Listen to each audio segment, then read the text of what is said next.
तो वहां जब सखी इस बात की, जब सखी आपस में जब मित्र होते हैं ना, तो मित्र की भाव को, मित्र की समस्त व्यवस्था को मित्र समझते हैं और मित्र से खुलकर वार्तालाप भी होता है। इसलिए मित्रता की बड़ी परम स्थान है, सारे बात खुलते हैं और आपस में वार्तालाप। जैसे ही इस भाव को महसूस की सखी ने, तो अच्छी कितनी गोस्वामी जी ने चौपाई के माध्यम से कितना सुंदर सजाया है। बोली चतुर सखी मेदबानी,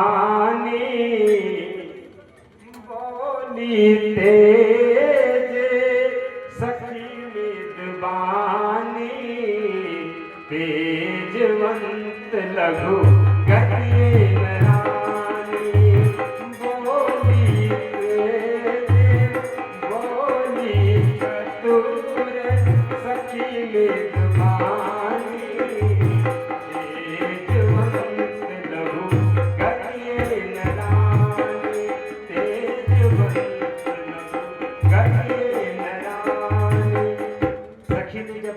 सखी ने कहा कि रानी बोली चतुर सखी विद्वानी और तेजवंत लघु बनिए न रानी। आप किसी की तेज को छोटा मत समझिए। आपको लग रहा है कि छोटा ये बालक है, अब तो प्रेम नेत्र नेत्र मिल गया, भाव जग गया, मैं तो अंदर से भाव से प्रसन्न कर लिया, मैं छोटा बालक है, इतनी बड़ी धनुष कैसे तोड़ेंगे। तो सखी ने दूसरा उदाहरण दिया कि उदाहरण भगवान की अगर व्यवस्था हो ना, तो कोई कुछ भी कर सकता है। और अब वो तेज सखी ने वो चतुर सखी दूसरा उदाहरण दी। कहाँ कुंभजी कहाँ सिंधु अपारा, कहाँ कुंभजी कहाँ सिंधु अपारा, सो सेता सो विदित संसारा, सो सेता विदित संसारा, सो सेता विदित संसारा। कहीं कि जैसे एक छोटी सी ऋषि कुमार जी समुद्र के असुरों को समाप्त करने के लिए, असुरों को वध करने के लिए जो परेशान कर रहे थे, नहीं मारे जा रहे थे, जल में छूट जाते थे, तो भगवान की एक भक्त ने समस्त जल को पी गया और कभी संतुष्ट नहीं हुई। तो तीसरा उदाहरण दी,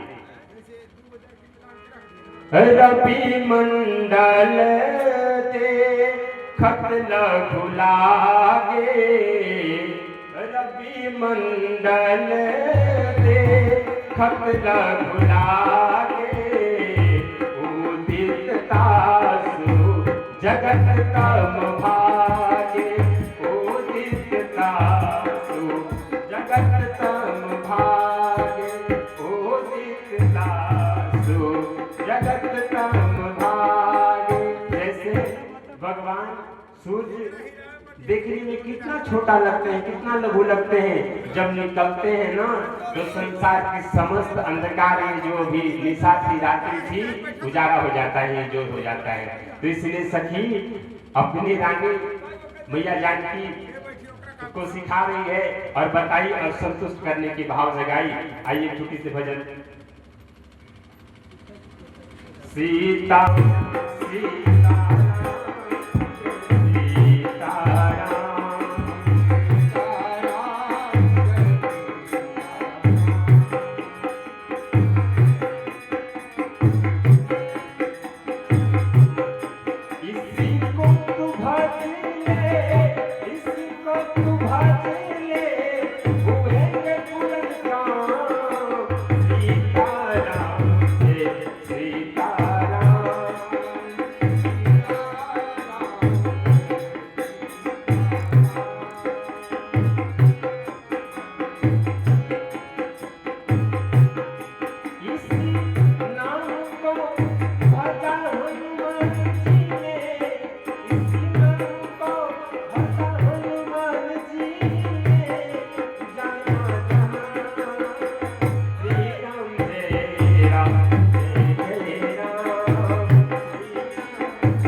हुए। अश्वत्थामा बलि राजा परशुराम हनुमान वेद व्यास कृपाचार्य चिरंजीवी। अश्वत्थामा बलि राजा परशुराम जी हनुमान जी वेद व्यास कृपाचार्य चिरंजीवी, ये 7 लोग अमर हो गए भगवान के राम नाम गुणगान करके। तो अब भगवान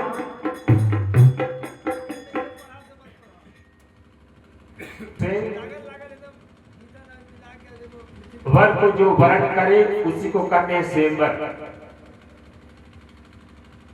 लेकिन यहाँ बड़ा विचित्र भगवान की महिमा है, इस बात को व्यवस्था को समझना चाहिए।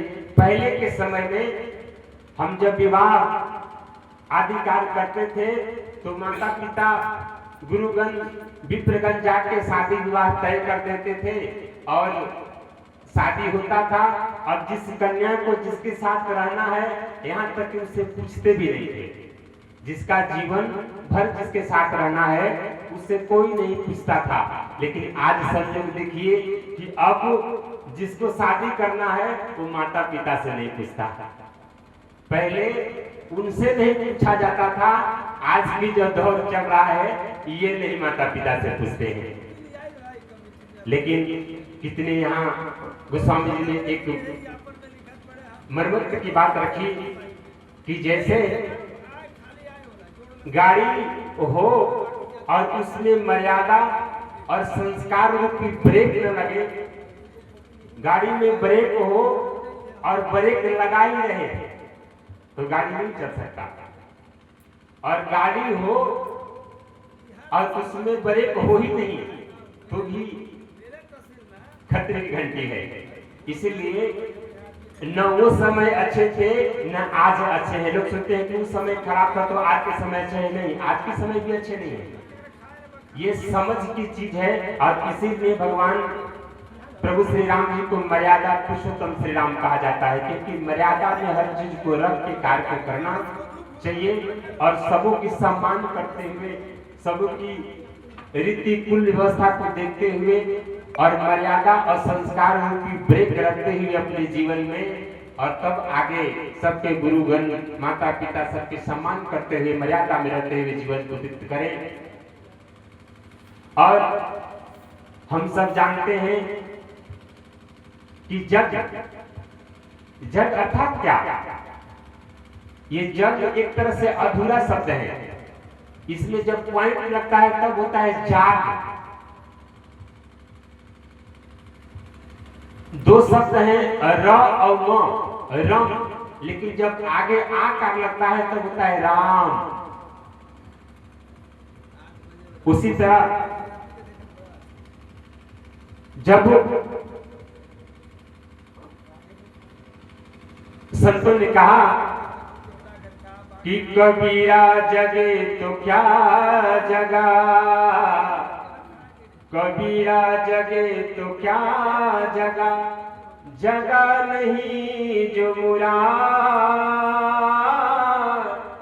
कबीरा जगे तो क्या जगा, जगा नहीं जो मुराद। एक दिन ऐसा सोगे लंबी पाँव पसार, लंबे पाँव पसार। ये जो हम सुबह उठ रहे हैं और सो रहे हैं, जग रहे हैं, ये जगना नहीं है।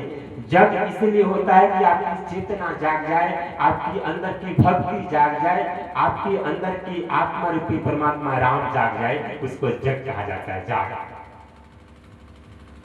और भगवान आगे गए। अब धनुष के स्वयंवर हो रहा है। वहां जब चारों तरफ से अलग अलग योद्धा राजागण जब प्रयास किया और सारे राजागण जब प्रयास में असफल हो रहे हैं तो राजा ने विचार किया कि क्यों नहीं एक ही बार सब मिलकर उठाते हैं। तो एक राजा ने कहा कि प्रभु मेरे मित्र, अगर 10,000 राजा आए हैं और एक साथ अगर मिलकर उठाते भी हैं, अगर धनुष बाई चांस टूट भी जाता है तो विवाह किससे होगा? विवाह तो एक से होना है। तो एक राजा ने कहा कि अरे बेवकूफ, इसका चिंता मत करो, पहले धनुष टूट जाए, अगर धनुष टूट जाता है तो उसके बाद आपस में युद्ध करेंगे और जो एक बचेगा उसके साथ विवाह कर लिया जाएगा।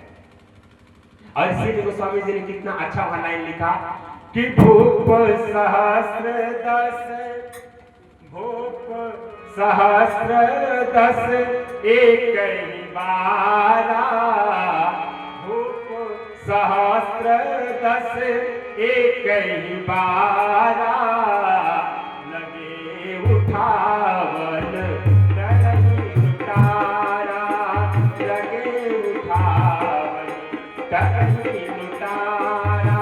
10,000 राजाओं ने एक बार प्रयास किया और यहाँ तक कि धनुष उठे का धनुष हिला तक भी नहीं, इधर उधर तारा भी नहीं गया।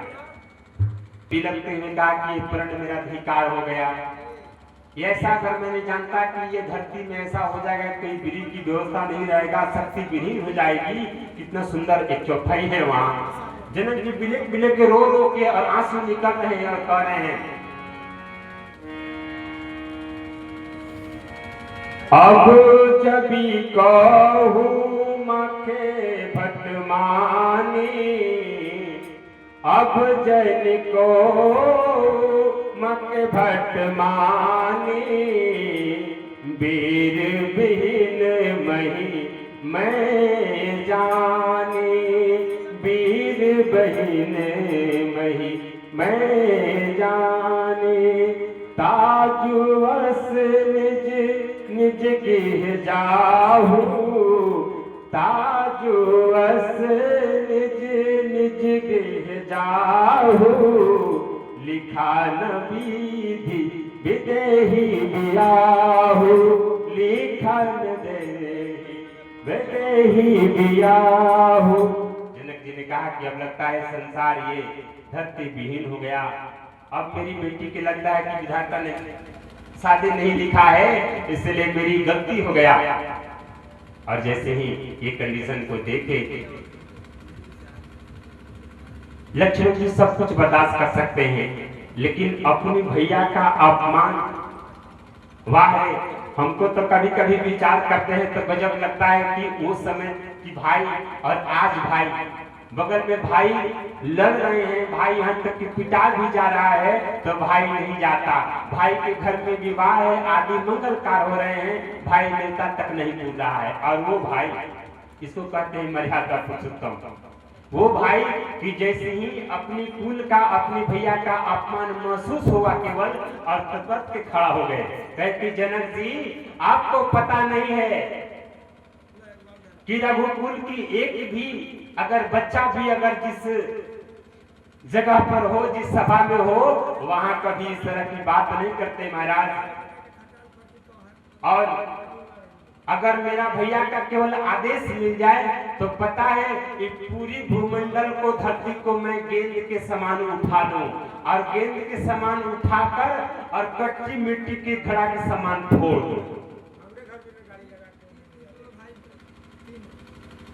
अब बाकी जो राजा थे वो कहे कि अरे बाप, देखन में छोटन लगे घाव करे गंभीर, इतना राजा हम लोग हार गए। नहीं, वो लड़का कह रहा है कि उठा के गेंद के समान और कच्चा घड़े के समान फोड़ देते। तो जनक जी को थोड़ा धीरज हुआ, थोड़ा धैर्य मिला। क्यों? क्योंकि जिस संत के साथ वो दोनों बालक खड़ा थे ना, तो उस संत पर गुरु पर भरोसा और विश्वास था कि जिस संत के पास ये बैठे हैं तो ये संत की अगर सच्चा अगर चेला होंगे तो ये सचमुच संभव हो सकता है। और ये वाणी बिना ये अलौकिकता के साथ, बिना ये परमात्मा के दूसरा कोई बोल ही नहीं सकता। और कितना सुंदर संकेत है कि वहां लक्ष्मण जी ने कहा कि कच्चा घड़ा के समान उपमा दिया गया, कच्चा घड़ा। देखिए वहां हम पक्का घड़ा भी तो कह सकते थे, लेकिन वहां उपमा कितना अच्छा दिया गया कि कच्चा घड़ा, अर्थात कच्चा घड़ा अगर बिगड़ जाए ना तो बनाया जा सकता है, और अगर पक जाए तो उसको बनाने की संभावना अब नहीं है। और उन्होंने, लक्ष्मण जी ने इसलिए कहा क्योंकि कच्चा घड़ा, अगर मैं कच्चा घड़ा के सामान उठा के अगर फोड़ दूं धरती को, तो धरती को बनाने के लिए हमारे परमात्मा यहाँ भगवान मेरी भैया बैठे हैं। और इस कॉन्फिडेंस से, इस भरोसा से, अपनी भैया अपनी परमात्मा की भरोसा से उन्होंने कहा। इसलिए संत कहीं मंचासीन होते हैं, संत कहीं कुछ बोलते हैं तो अपनी भरोसे नहीं, वो भगवान के भरोसे बोलते हैं कि वो हृदय में अगर बुलवाए हैं तो पुण्य करेंगे। और इसलिए हनुमान जी और लक्ष्मण जी डंडे के समान है। डंडा अगर खड़ा होता है ना तो भगवान राम झंडा है, लक्ष्मण जी डंडा है। और जैसे डंडे में ऊपर से झंडा लगा हुआ है तो भगवान राम झंडा है। अर्थात हम युवा,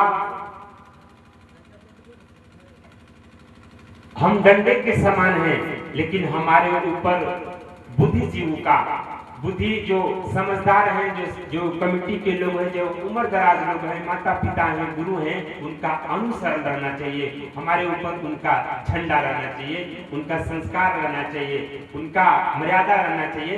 तो हमारा झंडा न डंडा टूटेगा न झंडा झुकेगा।